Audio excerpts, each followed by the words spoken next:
दोस्तों नमस्कार, हमारा नाम योगेश शुक्ला है और आप इस समय निष्पक्ष संदेश देख रहे हैं।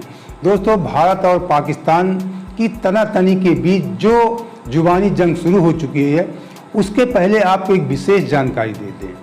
अभी नवरात्रि खत्म हुई है, शायद आपने विजयदशमी का पर्व मनाया भी हो और आपको ये भी पता होगा कि विजयदशमी क्यों मनाया जाता है।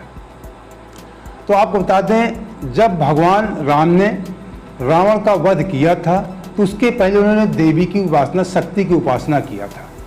और आपको ये विशेष जानकारी होनी चाहिए कि नवरात्र व्रत जो हम लोग रहते हैं, 9 दिन, कोई 1 दिन रहता, कोई 2 दिन, कोई पहला और अंतिम, कोई 9 दिन रहता, हम तो 9 दिन थे। तो जो इसकी शुरुआत हुई व्रत रहने की, शक्ति उपासना की, तो भगवान राम के द्वारा सबसे पहले माँ दुर्गा का व्रत 9 दिन उन्होंने रखा था और उनसे विजय का आशीर्वाद लिया था। उसके बाद दशमी के दिन, नवरात्र व्रत खत्म होने के बाद दशमी के दिन रावण का वध किया था। तभी से दशहरा पर्व मनाया जाता है, उसे विजयदशमी कहा जाता है। तो आपको बता दें, जैसे ही विजयदशमी का पर्व होता है 2 अक्टूबर को, और 3 अक्टूबर को भारत की तरफ से कुछ बयानबाजी, रक्षा मंत्री की तरफ से, थल सेना अध्यक्ष की तरफ से, वायुसेना अध्यक्ष की तरफ से जो बयानबाजी हुई पाकिस्तान को लेकर के, और ऐसी बयानबाजी, बहुत तीखी बयानबाजी हुई। यहाँ तक कहा गया कि पाकिस्तान दुनिया के नक्शे में रहना चाहता है कि नहीं रहना चाहता, दुनिया के नक्शे से उसका नाम निशान मिटा दिया जाएगा, ये भारत की तरफ से कहा गया। और इसके बाद फिर पाकिस्तान ने प्रतिक्रिया दिया। 3 अक्टूबर को भारत की तरफ से कहा गया, बयानबाजी हुई, रक्षा मंत्री, थल सेना अध्यक्ष, वायुसेना अध्यक्ष की तरफ से बयानबाजी आना कोई साधारण बात नहीं है, बहुत बड़ी बात है। कुछ ना कुछ भारत को माँ दुर्गा की तरफ से शक्ति मिली होगी और पाकिस्तान की कुछ ऐसी हरकतें हैं जिसको लेकर के भारत ने ऐसी बयानबाजी किया। और भारत की बयानबाजी के विरोध में फिर पाकिस्तान ने शनिवार को 4 सितंबर को उसने भी अपनी प्रतिक्रिया दी। उसने कहा कि इस बार अगर भारत पाकिस्तान के बीच में युद्ध होता है तो ये विनाशकारी तबाही होगी। आपको बता दें, वो अक्सर ऐसी धमकी दिया करता है पाकिस्तान, तबाही, विनाशकारी तबाही। अभी जब युद्ध विराम हुआ था 9-10 मई की रात को भारत पाकिस्तान के बीच में, तब भी इसी बात को कह करके युद्ध विराम हुआ था। जो जैसा अमेरिका कहता है कि पाकिस्तान बहुत बड़ा हमला करने वाला, इस बात को भारत के प्रधानमंत्री जी ने भी स्वीकार किया था कि हमने अमेरिका के कहने पर युद्ध विराम नहीं किया था, लेकिन अमेरिका तरफ से ये हमें कहा गया था कि पाकिस्तान बहुत बड़ा हमला करने वाला है। तो प्रधानमंत्री जी ने कहा था, मोदी जी ने, कि अगर पाकिस्तान ऐसा करेगा तो हम उससे बड़ा हमला करेंगे। और उन्होंने ये भी कहा था कि अब परमाणु की ब्लैकमेलिंग नहीं चलेगी, ये मोदी जी ने कहा था। तो आपको बता दें, जब भारत की तरफ से ऐसी कड़ी प्रतिक्रिया दी गई रक्षा मंत्री की तरफ से, तो उसने विनाशकारी तबाही का संकेत दिया पाकिस्तान ने। ऑपरेशन सिंदूर के दौरान हमारी आर्म्ड फोर्सेस ने यह दिखा दिया कि भारत की संप्रभुता को चुनौती देने वाली ताकतें चाहे जहां कहीं भी छिपी हों, हम उन्हें ढूंढकर उनका खात्मा करने की शक्ति रखते हैं। दुनिया की कोई भी ताकत हो, यदि वह हमारी संप्रभुता को चुनौती देगी तो भारत चुप नहीं रहेगा। श्री रामचरितमानस में एक चौपाई में भगवान श्री राम ने भी कहा है, देव धनुज भूपति भटनाना, संबल अधिक हो बलवाना, जो रन हमहि पचारे कोई, लड़हि सुखेन कालु किन होई। मतलब वो चाहे कोई भी हो, यदि रण में हमें ललकारे तो हम उससे सुखपूर्वक लड़ेंगे, चाहे वह काल ही क्यों न हो। पहले आपको बताते हैं कि पाकिस्तान की सेना ने और उसकी मीडिया ने क्या कहा। पाकिस्तानी सेना की मीडिया विंग ISPR ने एक जारी बयान में कहा गया कि ये गैर जिम्मेदारा बयान है। भारत के लिए कहा कि गैर जिम्मेदारा बयान है, आक्रामकता के लिए मनमाने बहाने के एक नए प्रयास का संकेत देते हैं। इसमें आगे कहा गया कि इसके दक्षिण एशिया में शांति और स्थिरता के लिए गंभीर परिणाम हो सकते हैं। और पाकिस्तानी सेना ने कहा कि वह भारतीय सुरक्षा प्रतिष्ठान के शीर्ष पदों से आ रहे भ्रामक, भड़काऊ और राष्ट्रवादी बयानों पर गंभीर चिंता व्यक्त करता है। उन्होंने कहा कि जो भारत के सुरक्षा प्रतिष्ठान शीर्ष, हमने बताया कि रक्षा मंत्री थल सेना वायुसेना प्रमुखों ने जो वही बात कह रहा है कि शीर्ष पदों से बैठे लोगों जब भड़काऊ जो बयान आ रहे हैं उन्होंने कहा गंभीर चिंता व्यक्त करता है। इसमें उसने कहा कि भारत के रक्षा मंत्री और उसके सेना और वायुसेना प्रमुखों को अत्यधिक भड़काऊ बयानों को देखते हुए हम आगाह करते हैं, पाकिस्तान कह रहा है उनके बयानों को देखते हुए हम आगाह करते हैं कि भविष्य में कोई भी संघर्ष विनाश का कारण बन सकता है। अगर दुश्मनी का नया दौर शुरू होता है तो पाकिस्तान पीछे नहीं हटेगा। हम बिना किसी हिचकिचाहट के मजबूती के साथ जवाब देंगे और ये इस बार का युद्ध विनाशकारी होगा। भारतीय सेना ने क्या चेतावनी दिया था ये आपको जान चाहिए। तो आप जानें शुक्रवार के दिन मैंने कहा कि 3 अक्टूबर के दिन भारत के रक्षा मंत्री राजनाथ सिंह ने कहा था कि भारत अपने नागरिकों की अपनी रक्षा एकता और अखंडता की रक्षा के लिए जब भी जरूरी हो किसी भी सीमा को पार कर सकती है। ये राजनाथ सिंह ने कहा कि हम किसी भी सीमा को पार कर सकते हैं।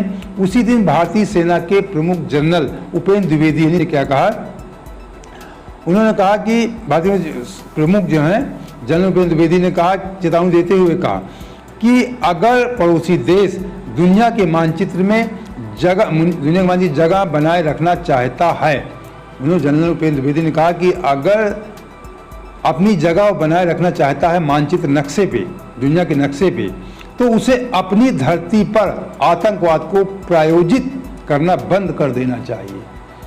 उपेंद्र द्विवेदी ने कहा, सेना प्रमुख ने कहा कि अगर उसे नक्शे में इस बार हम नक्शा ही मिटा देंगे कि लोग पाकिस्तान का नाम भूल जाएंगे कि पाकिस्तान कोई देश था। उनके कहने का तात्पर्य ये था सेना प्रमुख के।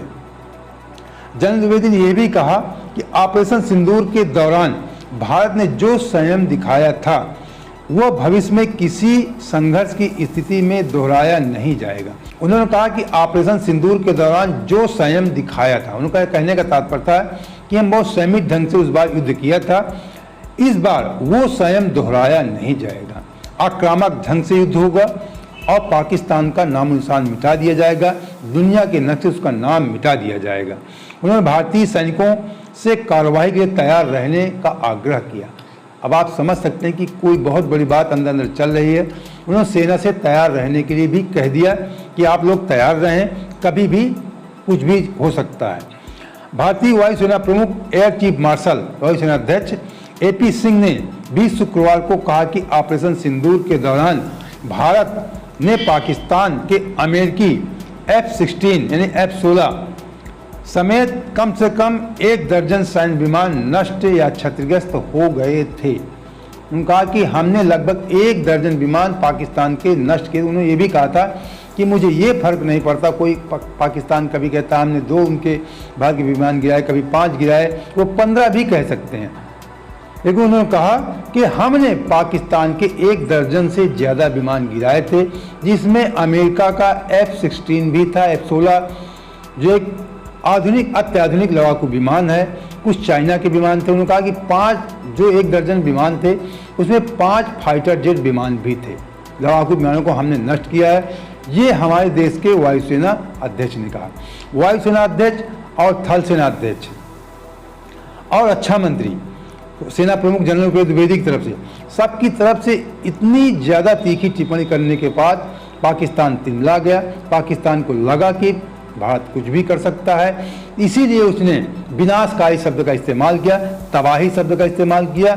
आप समझ सकते हैं कि विनाशकारी तबाही शब्द का उसको कहने का तात्पर्य है कि हम परमाणु हमला कर सकते हैं। और उसने ये भी कहा कि जब तबाही होगी, युद्ध होगा, इस बार का युद्ध, तो दोनों तरफ तबाही लाएगा, एक तरफ नहीं होगा। उन्होंने कहा कि अगर नक्शा मिटेगा तो एक तरफ नहीं मिटेगा, दोनों तरफ मिटेगा, ये पाकिस्तान ने कहा।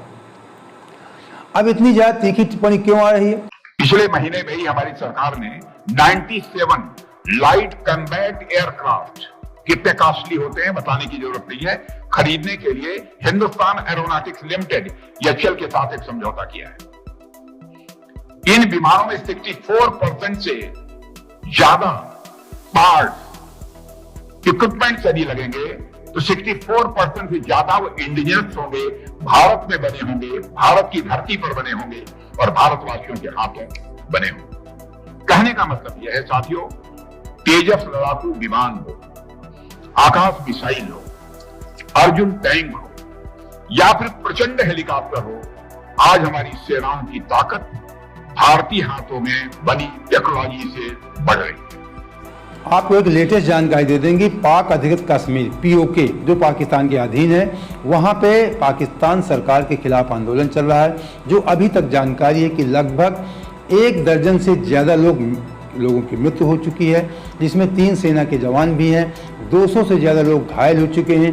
ये आंदोलन 29 सितंबर से चल रहा है और वो पाकिस्तान सरकार के खिलाफ ज़बरदस्त आज़ादी की मांग कर रहे हैं। तमाम जो पाकिस्तान की सेना उन पे अत्याचार कर रही है, यहाँ तक कि बिजली की दरें सबसे ज़्यादा बढ़ाकर रखी गई पीओके में, और बेरोजगार का मुद्दा है, दमनकारी नीतियाँ हैं। सेना के कुछ ऐसे सेना संगठन बना रखे हैं कि जो केवल जनता पे निगरानी रखते हैं बलूचिस्तान में और पीओके में। वहाँ के नेताओं ने कहा है, बलूच नेता मीरियार ने कहा है कि इस समय पाकिस्तान में बलूच के बाद पीओके भी आज़ादी की मांग कर रहा है और पाकिस्तानी सेना दमनकारी नीति अपना रही है, आंदोलन को दबाने का प्रयास कर रही, बलूच में भी और पीओके में भी। मीरियार बलूच ने यूएन से भी अपील किया है कि एक टीम भेज करके पीओके और बलूच में ये जानकारी ली जाए किस प्रकार पाकिस्तान की सेना वहाँ के लोगों को दमन कर रही है, आंदोलन को दबाना चाहती है, लोगों के खिलाफ है, ज़बरदस्त बर्बरता की जा रही है जो मानवता के खिलाफ है। ये बलूच यार जो नेता हैं, राष्ट्रवादी नेता वहाँ कहे जाते हैं, आंदोलन के सबसे बड़े नेता हैं बलूचिस्तान के, उन्होंने कहा कि पीओके और बलूचिस्तान को आज़ादी चाहिए, जिसके लिए यूएन की हमें मदद भी चाहिए। इस बात को उन्होंने दोहराया कि इस्लामाबाद में इस समय एक नहीं 2 मुद्दे चल रहे हैं, बलूच और पीओके का। पीओके में इतना ज़बरदस्त संघर्ष चल रहा है कि यहाँ तक बहुत सारे लोग कह रहे हैं कि भारत कैसे इसकी अनदेखी कर सकता है। नहीं, भारत को इसके बारे में हस्तक्षेप करना चाहिए। हो सकता है इसी मुद्दे को लेकर के भारत के रक्षा मंत्री और भारत के सेना प्रमुखों की तरफ से इतनी तीखी टिप्पणी की गई है कि पाकिस्तान आतंकवाद को पनाह देना बंद कर दे, जो पीओके में कैंप चलाता है, और पीओके हमारे भारत का हिस्सा है। अभी जब युद्ध मई में चल रहा था तो हमारे भारत देश की तरफ से आवाज़ भी उठ रही थी कि पीओके को युद्धविराम क्यों कर दिया गया। हमारे देश के लोग भारत सरकार से नाराज भी थे। अच्छा मौका था, पीओके को लिया जा सकता था। तो पीओके में जो इस समय आंदोलन चल रहा है, हो सकता है भारत सरकार ने उसी को देख करके, उसी कोई दूसरी भी बड़ी बात हो सकती है जो इतनी बड़ी तीखी टिप्पणी रक्षा मंत्री और सेना प्रमुखों ने की है। इसी तीखी टिप्पणी को लेकर के पाकिस्तान तिलमिला गया। पाकिस्तान को लगा कि हम आंतरिक हमले से जूझ रहे हैं, इसी बीच कहीं भारत फिर से न हमला कर दे, इसीलिए उसने परमाणु बम विनाशकारी तबाही की धमकी देना शुरू कर दिया है। क्योंकि उसके पास कुछ ये जानता है कि अगर भारत अपने पर आ जाएगा तो निश्चित तौर पे, आप ये पूरी दुनिया जानती है कि भारत की जो सेना एक संयमित सेना है। कभी भारतीय सेना के जो अधिकारी हैं या सैन्य प्रमुख हैं वो बयानबाजी नहीं करते हैं। अगर कुछ बोलते हैं तो तथ्यों के आधार पर बोलते हैं। अगर इतनी बड़ी बयानबाजी की गई है कि हम पाकिस्तान को मानचित्र से, दुनिया के मानचित्र से ही हटा सकते हैं। तो दोस्तों, अगर इसी प्रकार की निष्पक्ष खबरों के साथ आप हमारे साथ जुड़े रहना चाहते हैं तो हमारे चैनल सब्सक्राइब कर लीजिए। वीडियो अच्छा लगा तो लाइक और दोस्तों को शेयर भी कर देना। जय हिंद, जय भारत।